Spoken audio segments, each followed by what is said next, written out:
Our religion is one of happiness, one that encourages us to be kind towards one another, one that encourages us to make each other happy.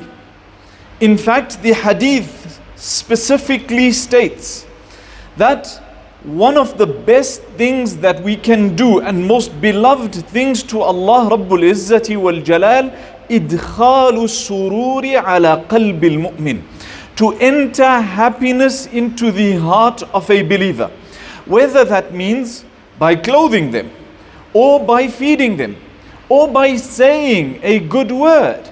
So nobody out there can claim that our religion is one of hate, when Allah Rabbul Izzati wal Jalal has instituted the smile as a form of charity. تَبَسُّمُكَ فِي وَجْهِ أَخِيكَ صَدَقَةً.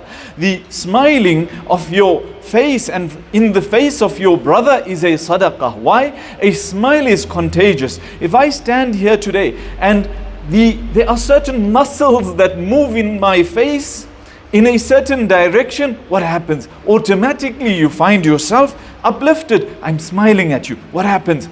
You automatically find yourself uplifted. So even though you see, and many a times you will notice, you'll walk into a room, you are a bit downcast, and everybody is bubbly and happy in the room, and what happens? Immediately your mood is uplifted.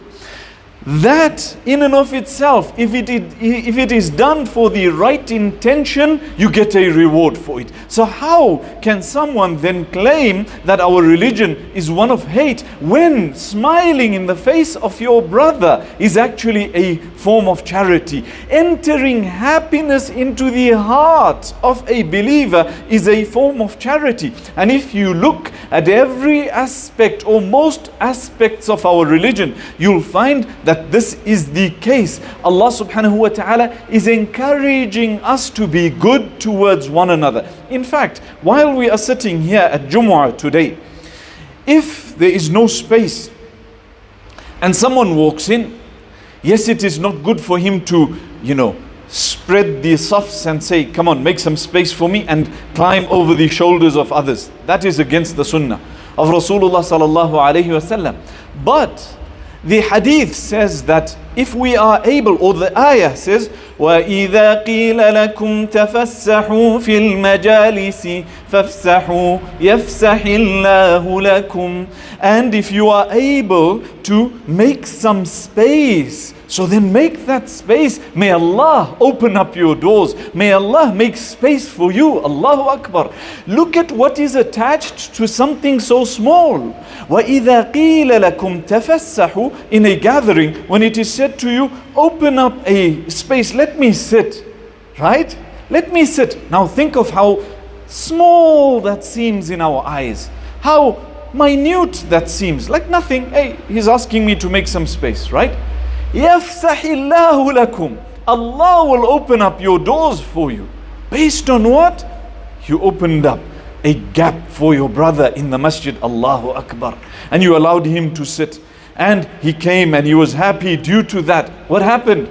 Allah will open up your doors. You find all of a sudden some barakah comes into your life. Some goodness comes into your life in the form of rizq, whether that is a child, whether that is some money, whether that is the alleviation of a problem. Based on what? A simple act that you did that you thought you didn't even think much about. وَإِذَا قِيلَ لَكُمْ تَفَسَّحُوا يَفْسَحِ اللَّهُ لَكُمْ. And when we greet this brother of ours and we smile in his face, let's take a look at the meaning of our greeting.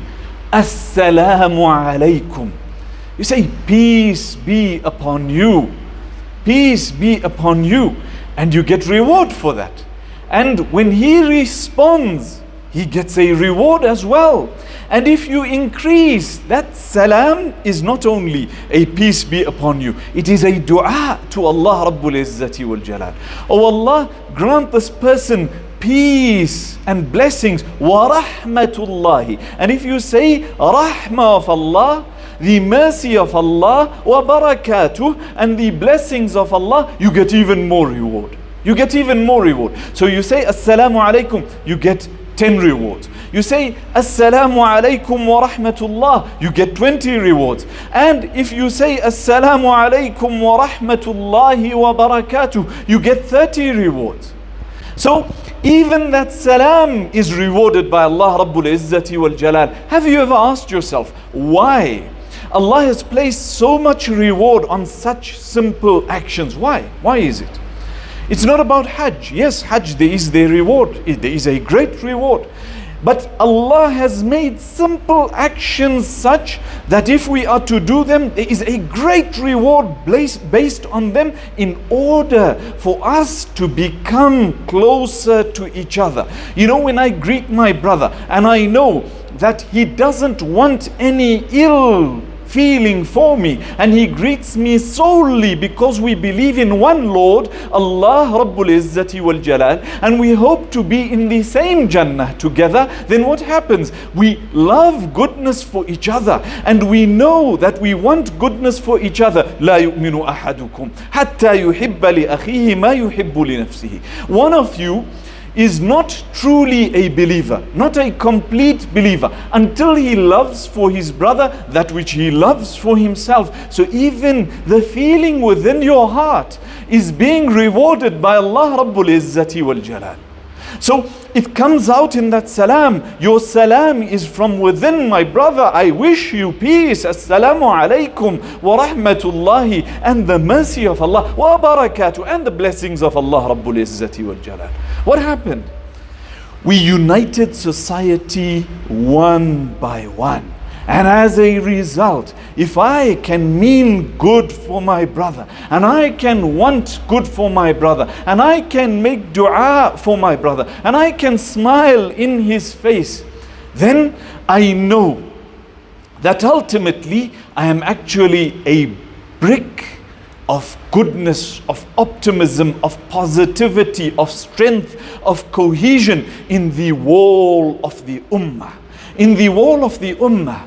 And that is what we can focus on, my dear brothers and sisters in Islam. And it starts at home. As they say, charity begins at home. You know, خَيْرُكُمْ لِأَهْلِهِ. The best of you are those who are best to their families. وَأَنَا خَيْرُكُمْ لِأَهْلِي. And I am the best of you to my family. Meaning, there is nobody better to his family than me. Who? Rasulullah sallallahu alayhi wasallam. You find that even situations that were deemed or could be deemed negative, Rasulullah sallallahu alayhi wasallam turned them into something positive. Aisha radiyallahu anha, she follows him one night. She sees him. He gets out of his bedding and he slips out of the house. So she gets up and she follows him, wondering where is he going. And this is the natural reaction of a human being. And these incidents, they happened for us to understand how to behave with our spouses, how to do things with our spouses and our families. So she follows Rasulullah sallallahu alayhi wasallam, and as he moves, he goes towards Al-Baqi'. And Baqi' is the cemetery in Medina that was just on the outskirts of Medina at the time. Today it is within the boundary of Medina. So she sees, he gets there, he makes dua for those who have passed away. And Aisha radiyallahu anha is watching from a distance. And then as he turns back and he moves back towards the house, he notices her. So he ups his pace. So she ups her pace. And then he begins to run. So she begins to run. And she gets into the house quickly and she goes into the bedding and she is there panting heavily from her run. And Rasulullah sallallahu alayhi wasallam enters. Now let me pause there for a moment and ask you, if one of you got up for a good reason and you slipped out of the house at night, And now your spouse has noticed and she follows you or he follows you. And what happens?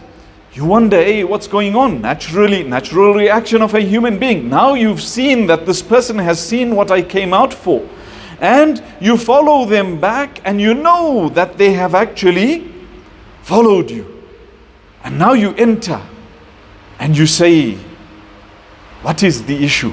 Rasulullah sallallahu alayhi wasallam says to her, Mali araki hashya rabiyah. What is it that I see you panting heavily, O Aisha? And Aisha radiyallahu anha says, La shay. There's nothing. There's nothing, right? That's not a lie. She just said, look, there's nothing. Nothing going on. So Rasulullah sallallahu alayhi wasallam says, you will tell me or Allah will tell me. Allahu Akbar. Because this was the messenger sallallahu alayhi wasallam. He says, you will tell me or Allah will let me know. Allah will tell me. And Aisha radiyallahu anha explains, I saw you getting out in the middle of the night. I wondered where you were going, etc. So Rasulullah sallallahu alayhi wasallam, he simply utters some good words and he doesn't make a big deal out of it. Allahu Akbar. Even though at this juncture a person may say, what do you think? You think I was going to do something wrong? You think I was going to oppress you? You think I was going to my other wives, etc.? No. Rasulullah sallallahu alayhi wasallam leaves it at that. My dear brothers and sisters in Islam, when we look at Islam as a whole, there is an encouragement of positivity, an encouragement of uplifting the spirit of another. And the hadith mentions this very clearly. Man naffasa an muslimin kurbatan min kurabi dunya, naffasa Allahu anhu kurbatan min kurabi yawmil qiyamah. The one who uplifts, he removes the difficulties of this dunya. Allah will lift up the difficulties of Yawmul Qiyamah, the day wherein people will be running helter-skelter. On that day, Allah will lift up a difficulty and say, you helped my servant that day. So here you are, I'm helping you today. Allahu Akbar. So our deen is one of positivity, one of goodness, one of wanting goodness for our fellow believing brothers and sisters in Islam. And when we do this, what we have done is contributed to a strong ummah, a powerful ummah. Imagine Rasulullah sallallahu alayhi wasallam walks into the masjid and he sees a man, Abu Umamah, if I'm not mistaken. He sees him and he's sorrowful, he's worried, he's anxious. He says, what is wrong with you? How can I help you? What is the story? So he says, Duyunun ghalabatni. I have some debts that have overcome me, overwhelmed me, O Rasulullah. There are debts that have overwhelmed me, Ya Rasulullah. So the Messenger sallallahu alayhi wasallam tells him, Ala u'allimuka kalimat. Should I not teach you some words? Look at that, immediately teaching him something positive. When you wake up in the morning and when you go to sleep at night, or in the morning and in the evening, he says, say this, Allahumma inni a'udhu bika min al-hammi wal-hazan. Oh Allah, I seek refuge in you from anxiety. I seek refuge in you from anxiety, wal-hazan, and difficulty, or also translated as wal-huzn, and sadness, wal-ajzi, and inability, the feeling. And there is a very clear link between these. Al-ajz, inability and incapacity, and the feeling that you can't do anything about a situation is felt by a person who is depressed, is felt by a person who is sad. And sadness is discouraged in Islam. Why? Because there's no goodness that can come out of that sadness.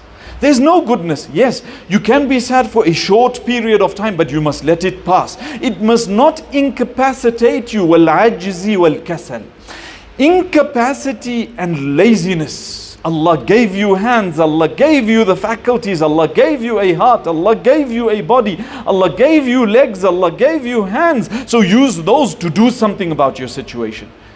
Use those to do something about your situation. وَالْعَجْزِ, that incapacity. وَالْكَسَلِ وَأَعُوذُ بِكَ, and I seek refuge in you, O Allah, مِنْ غَلَبَةِ الدَّيْنِ وَقَهْرِ الرِّجَالِ, from the overcoming of debt. You know, when debt overwhelms you and you feel incapacitated by it, I don't know what to do about my situation. I seek refuge in you, O Allah, from that overwhelming of debt.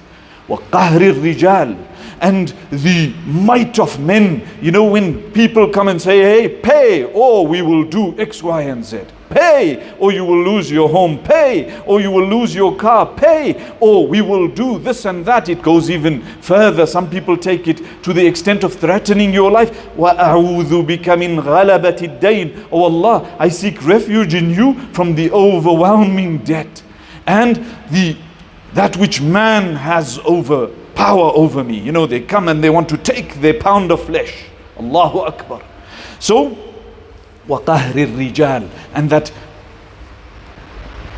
power, that authority, that might, that oppression over men. Oh Allah, I seek refuge in you from that. The hadith ends off. Abu Umama, he says that I began lazimtu hadha, I began to pray this day in, day out, understanding the meaning, taking it into consideration, practicing upon it. And what happens?